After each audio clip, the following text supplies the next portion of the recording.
Hello everyone, how are you. तो कैसे हैं आप सब। आज हम स्टार्ट करें एक नया टॉपिक, मल्टीनेशनल कैपिटल बस्टिंग। उसके स्टेप्स हम आज के वीडियो के अंदर कवर करेंगे।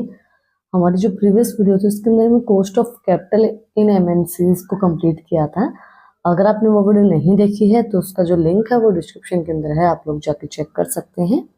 स्टार्ट करते हैं steps of multinational capital budgeting. Multinational capital budgeting involves evaluation and making investment decisions for project or assets in different nations.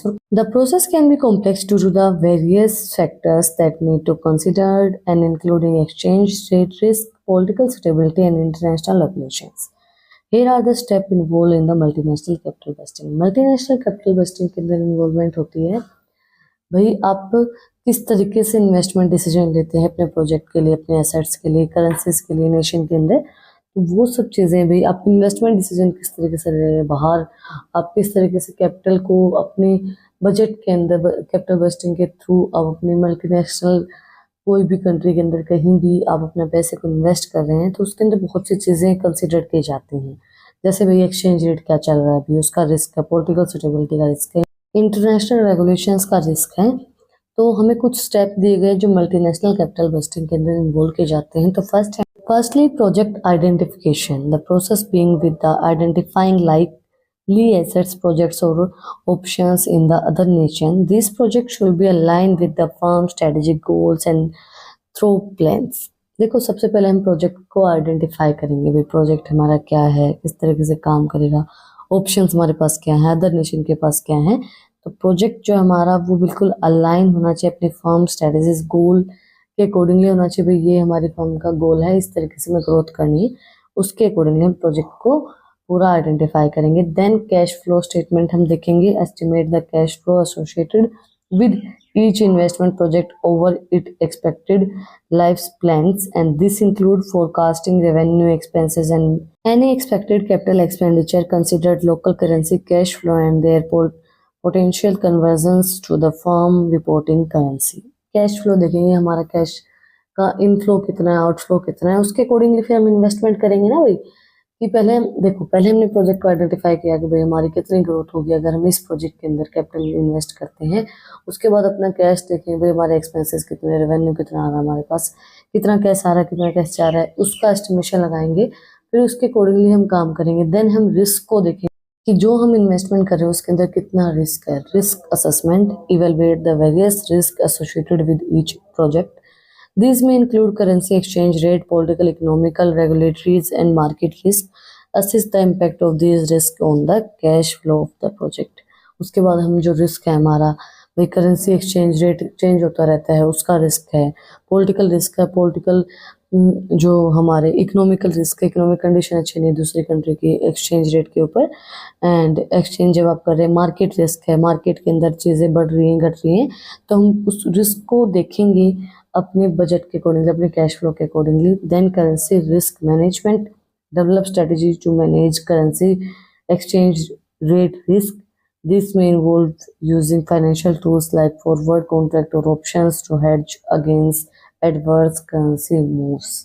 देखो सिंपल सी बात है, फर्स्टली हमने आइडेंटिफाई किया प्रोजेक्ट को, फिर हमने कैश फ्लो देखा, भाई हमारा रेवेन्यू कितना एस्टिमेट किया, फिर हमने रिस्क को देखा, फिर हम उस रिस्क को मैनेज करेंगे। किसके थ्रू, बहुत सी चीज़ें आती हैं आजकल जिसके थ्रू हम जो हमारा करेंसी एक्सचेंज रिस्क होता है उसको मैनेज कर सकते हैं। किस तरीके से, जो करेंसी फॉरवर्ड है, मतलब हम करेंसी फॉरवर्ड का मतलब क्या होता है, वैसे हमने एक पूरी वीडियो बनाई करेंसी फॉरवर्ड के ऊपर, यूनिट 3 के अंदर था ये।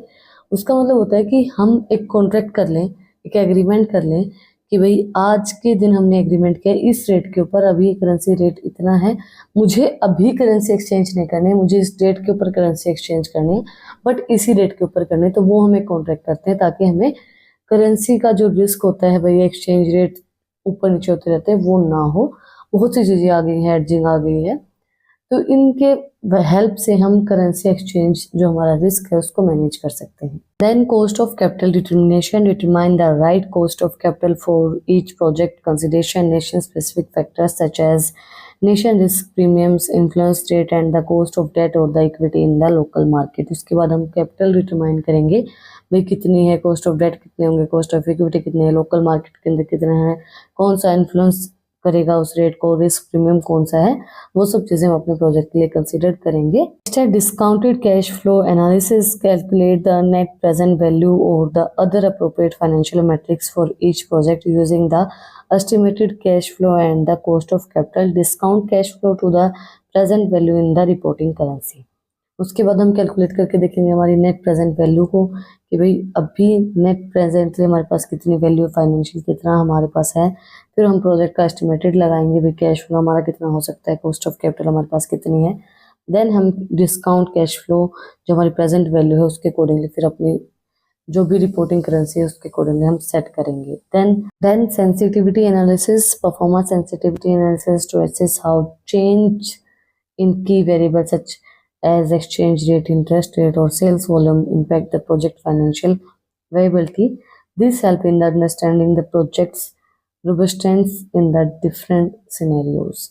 उसके बाद हम जो हमारा प्रोजेक्ट है उसकी सेंसिटिविटी का एनालिसिस करेंगे, मतलब क्या क्या चीज़ें उसको हार्म करेंगी, इम्पैक्ट डालेंगे। एक्सचेंज रेट इम्पैक्ट डाल सकता है भैया आपका एक्सचेंज रेट क्या, फिर आप इंटरेस्ट पेमेंट कितनी कर रहे हैं, सेल्स वॉल्यूम कितना है, वो प्रोजेक्ट की जो सेंसिटिविटी है वो इम्पैक्ट डालेगी आपकी फाइनेंशियल कंडीशन के ऊपर भी, कितनी चल रही है कितना नहीं है। तो उस सब चीज़ों को हमें अंडरस्टैंड करना पड़ेगा कि हमारा प्रोजेक्ट किस तरीके से काम कर रहा है, उसके अंदर कितना कैश फ्लो आ रहा है, कितना जा रहा है।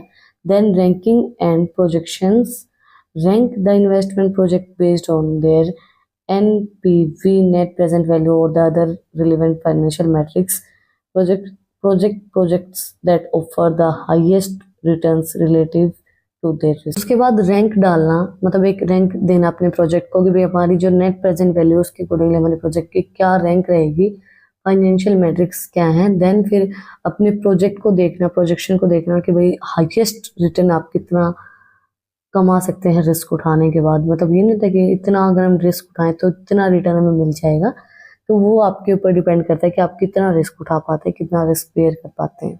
Next is strategic alignment. Ensure that the selected project align with the organization long-term strategic goal and plan. Consider how each project contribute to the firm growth and competitiveness on the global scale. आप ये चीज़ पूरी ensure करके चलेंगे, पूरी देख के चलेंगे कि आपने जो प्रोजेक्ट सेलेक्ट किया है, आपने जो प्रोजेक्ट बनाया है वो आपकी फर्म को लंबे समय तक चलाने के लिए हेल्प करे, आपके गोल्स को अचीव करने के लिए हेल्प करे, आपके प्लान्स को अचीव करने के लिए हेल्प करे। आपका जो प्रोजेक्ट है वो आपकी फर्म को ग्रोथ में हेल्प करे, ना कि उसको नीचे लेके जाने में। कम्पिटिटिव लेवल पे, कम्पिटिशन्स के अंदर, ग्लोबल स्केल के ऊपर आपकी फर्म को और भी ज़्यादा बढ़ाए। ऐसी स्ट्रेटेजीज का आप यूज़ करें, ऐसे प्रोजेक्ट को आप प्रिपेयर करें। नेक्स्ट है लीगल एंड रेगुलेटरी कॉम्प्लेक्स। देखो सिंपल सी बात है, आप प्रोजेक्ट कोई भी करो, कोई भी इन्वेस्टमेंट करो, कहीं भी आपने सोच समझ के किए हैं वो इन्वेस्टमेंट, हर एक चीज़ को देखा है, लेकिन आपको हर एक चीज़ लीगली करनी है। अगर क्योंकि हम लीगली वे में चल रहे हैं, तो लीगल अगर आप कोई भी काम करेंगे तो आपको टैक्स भी देखना पड़ेगा, टैक्स लॉ भी देखेंगे, आप लोकल टैक्स भी देखेंगे, और जो अकाउंटिंग स्टैंडर्ड्स हैं उनको भी आपको ध्यान में रखना पड़ेगा। Assist the legal and regulatory need in each nation where investment will be made, ensure compliance with the laws and local laws, tax laws and accounting standards। आपको accounting standards laws के accordingly, tax laws के accordingly ही अपने काम को करना पड़ेगा legal तरीके से। नेक्स्ट है ड्यू डिलीजेंस। ड्यू डिलीजेंस का मतलब क्या होता है कि आप कितने अच्छे तरीके से, कितनी अच्छी क्वालिटी के साथ कोई काम को कर रहे हैं, केयरफुली कर रहे हैं, तो उसको हम ड्यू डिलीजेंस बोलते हैं। Perform as per due diligence on likely project including market research, competitive analysis and evaluations of local partner और the suppliers, verify the flexibility of executing the project successfully. It means आप बिल्कुल carefully, सही तरीके से, सही quality के साथ, सही ढंग से आप मार्केट का एनालिसिस करेंगे, कंपटीशन के अंदर कौन बंदा है उसका एनालिसिस करेंगे, लोकल पार्टनर्स कौन है उनको एनालिसिस करेंगे, सप्लायर्स को देखेंगे। बिल्कुल केयरफुली आपको हर एक चीज़ को देखने पड़ेगी अपने प्रोजेक्ट के अकॉर्डिंगली।